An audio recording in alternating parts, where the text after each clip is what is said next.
അപ്പൊ മദ്രാസിൽ പോയപ്പോഴാണ് ഇങ്ങനെ ഒരു നമ്മൾ അവിടെ നിന്നാണ് ഇപ്പൊ ഇവിടെ വരെ എത്തിയത്. ആദ്യം സ്വന്തമായി പഠിച്ചു എങ്ങനെയാണ് നമ്മൾ ഞാൻ പാടുന്നത് എങ്ങനെയാന്നുള്ളത് ഞാൻ തന്നെ കുറച്ച്. പിന്നെ നമ്മൾ ഡിസ്കസ് ചെയ്യും, കുറെ ഫ്രണ്ട്സ് അവിടെ വേറെ ഉണ്ട്. അപ്പൊ നമ്മൾ തന്നെ ഡിസ്കസ് ചെയ്യും എങ്ങനെയാണത്. പലതും നമ്മൾ എന്താ പറയുക അങ്ങോട്ടും കൂടെ ഡിസ്കസ് ചെയ്യേണ്ടതാണ് നമ്മൾ തീരുമാനിക്കുന്നത്.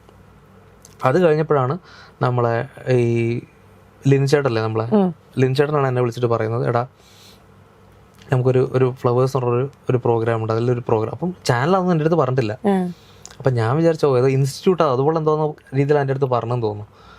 അപ്പം ലിൻചേട്ടൻ അറിയാം ഞാനിങ്ങനെ അവിടെ പിന്നെ ട്രെയിൻ ചെയ്യുന്നുണ്ട് എന്നുള്ളത് ലിൻചേട്ടൻ അറിയാം. അപ്പോൾ പറഞ്ഞാൽ ഇങ്ങനെ ഒരു പ്രോഗ്രാം ഉണ്ട്, അപ്പോൾ നിനക്ക് 2 ദിവസം വന്നൊന്ന് ട്രെയിൻ ചെയ്യാൻ പറ്റുമെന്ന് വെച്ചു. അപ്പം ഞാൻ പറഞ്ഞാൽ ഓക്കെ വരാം, കുഴപ്പമില്ല എന്ന് പറഞ്ഞു.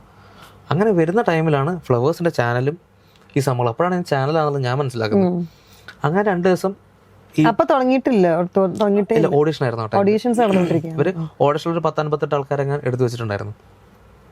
അതിൻ്റെ അകത്ത് നമ്മൾ എന്ത് ചെയ്തു, നമ്മൾ കുട്ടികൾക്കൊക്കെ എന്താ പറയുക, എന്നെ സംബന്ധിച്ച് എൻ്റെ ഇത് ആ തമിഴ്നാട്ടിലുള്ള ആ സ്റ്റൈലാണ്. അപ്പൊ ഞാൻ അവിടെ നിന്ന് വന്നിട്ട് എല്ലാ കുട്ടികൾക്കും ട്യൂണ് പറഞ്ഞതല്ല, അപ്പൊ നമ്മള് പരിചയമല്ലോ, ആ ട്യൂണ് വിട്ട് നമ്മളെന്താ പറയാ നമ്മളെ രീതി മനസ്സിലായല്ലോ. അവർക്ക് ആ പാട്ട് പറഞ്ഞു കൊടുക്കും, മക്കളെ ഇത് ഇങ്ങനെയാണ് പാടേണ്ടത്, ഇത് ഈ രീതിയിലാണ്, ഇതിന്റെ ഇമോഷൻ ഇങ്ങനെയാണ് കിടക്കുന്നത്, കാര്യങ്ങളൊക്കെ പറയും. അപ്പോൾ നമുക്ക് 58 കുട്ടികളെ കൊണ്ട് നമുക്ക് എന്താ 2 ദിവസം കൊണ്ട് നമുക്ക് അധികം പെട്ടെന്ന് തീർക്കാൻ പറ്റില്ല. അപ്പോൾ കുറച്ച് ഓരോ കുട്ടി വെച്ചിട്ടാണ് അന്നും വരിക. 58 ഞാനും അതുപോലെ തന്നെ ഒരു നമ്മളെ ബീമൽ പങ്കജ് എന്ന് പറഞ്ഞൊരു ചേട്ടനുണ്ട്. ഞങ്ങൾ 2 ആൾക്കാരായിരുന്നു ആദ്യം ഉണ്ടായിരുന്നത്. അതിൽ ഞങ്ങൾ ഈ 2 ദിവസം കൊണ്ട് ഈ കുട്ടികളൊക്കെ കംപ്ലീറ്റ് ഗ്രൂമിങ് എടുത്ത് അവർ പോയി സ്റ്റേജിൽ പോയി പാടി.